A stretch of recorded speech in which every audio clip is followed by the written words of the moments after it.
So I want to speak about resilience, how to overcome life's greatest challenges, obstacles, and so on. There's a good chance that you yourself had to go through a lot of challenges in your lifetime, in your organization, your career, and so on. Now, to explain this part, I'm going to share with you a story. The story comes from an elder in my community growing up. And as I'm sharing this story, I want you to picture your life journey. What brought you here today, and think about where you want to go in the future. You see, everyone has challenges. Everyone goes through tough times. Everyone goes through amazing times. But it's about how we handle those challenging times when life tests us that really dictates how far we go in the future. So I want you to sit back and to relax and to open your mind, your heart, your energy into what I'm going to share with you right now. One thing I was told growing up, I was raised in Sweetgrass First Nation in my community. I was around a lot of elders back home, and oftentimes we would get told things through stories, storytelling format. And there was one story that really stuck out to me. It was from an elder who happened to be my grandma, my kukam. And one of the things that she would say, and it would oftentimes get translated into English. So she would be speaking Cree and it would get translated into English. One of the things that she would share is that she would say, picture your life. You're at this long road. So wherever you are right now, wherever you're watching this, I want you to picture yourself standing at the front of a new road. And this road that you're looking towards is your lifeline. Everything that you see on that road is your lifeline. Every step that you take is time in your timeline here on earth.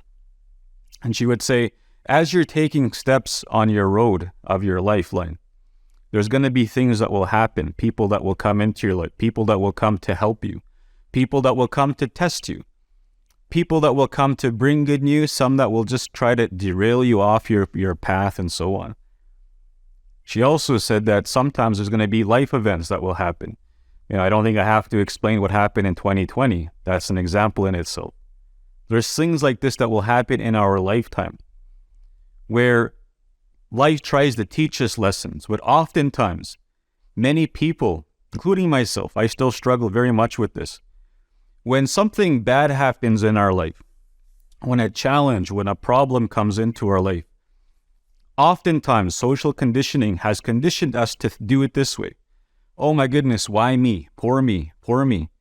My goodness, why is this happening to me at this time? Why is it always at this time something happens to me? Now, this is a very common mindset that many human beings have.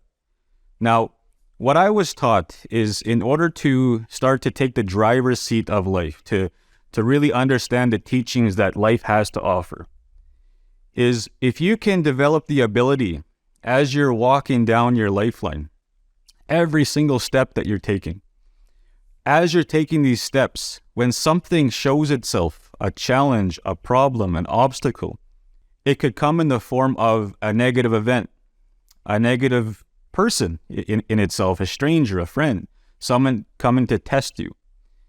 When they show themselves and something bad happens, I want you to take a step back. It could be physically, but also mentally. Take a step back and ask yourself this question. What am I meant to learn in this moment right now? What is Creator, what is the universe trying to teach me right now? Every time there's a challenge, every time there's a problem, an obstacle, there is always something good embedded into that moment. Now, most people, when that happens, they lose the teaching because they get so tied into the negative part of it. All they focus on is the negative. Why me? Why me? So I'll give you a few examples. I've heard stories throughout my time where people have been late for a meeting. People were late for a practice. Someone cut them off in traffic, and their first initial reaction is to get mad, to get upset. I know this because I still struggle with this. When you look at that moment and you move to the future, one of the things that I've heard is that when these things happen to us, they happen for us. Oftentimes it's for us. What I mean by this is, what if the person that cut you off in traffic was also giving you time because there was an accident going to happen 10 minutes down the road? What about that meeting that you missed? Maybe there was something that was going to happen that was a negative event that could have been way worse than what you went through, but it took you away from that. You see, oftentimes, and I'll share this with you in this masterclass, oftentimes, every time there was something going to be good in my journey, I'll be very honest with you. Every time there was something good waiting for me, whether it was Nietzsche gear, writing a book, becoming a speaker, becoming a coach, becoming Indigenous consultant, and so on. Every time I was trying to reach towards something, there was always a huge hurdle in the form of a negative event right before that. I'll give you a few examples. When I started Nietzsche gear, many people, they look at that company and they say, man, that was, a successful business. Well, what happened before that? Well, right before that, I failed. My first company before Nietzsche gear failed. It was in the national spotlight, and all of a sudden, the next day I close it down. I feel like a failure. I go through a mini depression. But sometimes our greatest challenges, our greatest obstacles present the biggest opportunities for us. But you have to hang in there and see what the opportunity comes from it. That blessing was Nietzsche gear. It was the clothing company that I built in 2011. Now let's shift gears. Let's talk about, speaking, for example. And I never used to see myself as a speaker. In fact, I was the shyest kid growing up in the back of the room that didn't want to be noticed.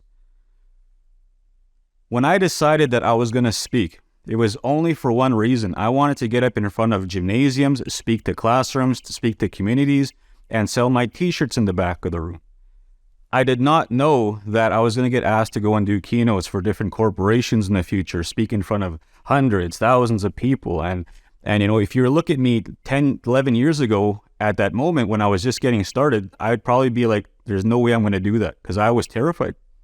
Had to get outside my shell. Now, I remember my first speaking engagement. They asked me to go to this northern community in Saskatchewan. They had this theater stage. And on the theater stage, they had these steps that walked up to the stage, to the podium. But the steps looked like they were put together by someone, a janitor or someone in the community that just put something together, because they were ready to fall apart. And all I could focus on was those steps that were going to fall apart any moment. And I was going to get up to do a presentation.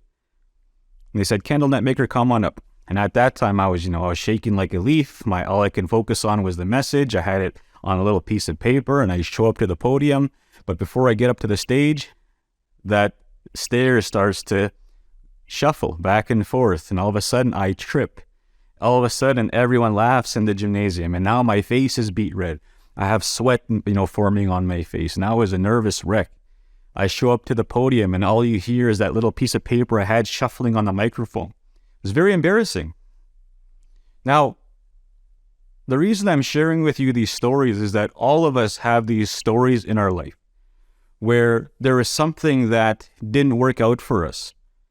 But for some reason, we hung in there, and it gave birth to a blessing that was gonna blossom in the future. I want you to think about those moments. The next time something happens in your life, your career, when something shows itself as a problem, an obstacle, take a step back and ask yourself, what is this trying to teach me right now? What am I meant to learn in this moment? There is always a blessing in every challenge, in every problem. Because, ladies and gentlemen, what that gave birth to when I was stumbling there speaking, this is what I do now as a career. If I would have quit there, I wouldn't be here speaking with you right now. I wouldn't be sharing with you these teachings I'm sharing with you. This is the power of resilience.